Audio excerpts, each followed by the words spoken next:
Let us discuss about the layout in this episode. First, we'll discuss about the panel.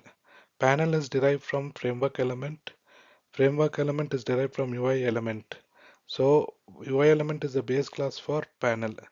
So panel compose UI elements together. Panel exposes UI element collection children. So whenever you have multiple children, then UI element collection is the base class. So we have five types of panel: canvas, stack panel, wrap panel, dock panel, and grid. Let us discuss about the stack panel. Here, stack panel is a simple layout control that arranges child elements in a single line, either vertically or horizontally. It is ideal when you want to stack items like button or text boxes. The orientation property lets you switch between vertical and horizontal stacking, as you see in this example. Let us see the next panel, grid. Grid is the most flexible layout control in WPF. It allows you to define rows and columns using row definition and column definition. You can place elements precisely using grid.row and grid.column. And this is a perfect for forms and dashboards where alignment matters. So in simple, row definition and column definition is used for defining rows and columns, as you see in the example. And to position children inside a grid, we use grid.row, grid.column, and grid.row span and grid.column span. And there'll be an interview question when we talk about the dependency injection. Give an example for a dependency injection. You can mention this as grid.row and grid.column. These are the best example for dependency injection. Let us see later. Let us see DockPanel. DockPanel allows to arrange UI elements by docking them to borders. They expose two attributes. One is dock and the last child field. So dock is left, right, bottom, and top, and last child may be true or false. Last child fills the remaining space unless last child field is set to false. If last child is set to true, then the last child dock value is ignored. Here the align elements to the sides are top, bottom, left, right of the container. Here the use case is for creating resizable sidebars or tool windows. Let us discuss the next panel, WrapPanel. WrapPanel allows to arrange UI elements in stacks, wrapping them in case of overflow.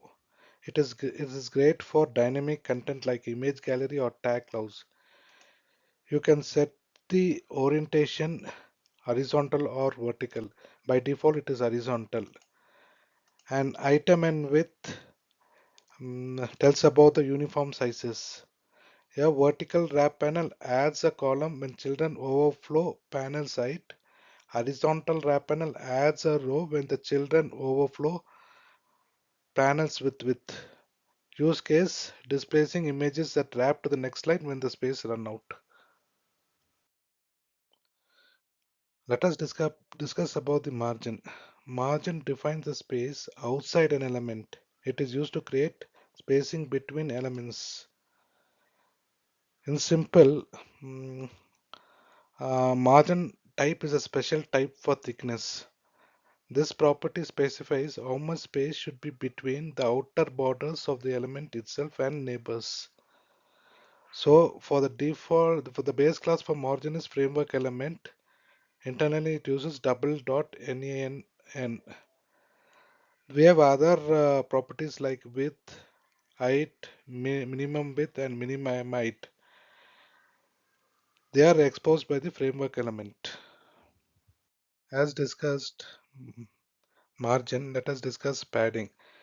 Padding defines the space inside an element between its content and border.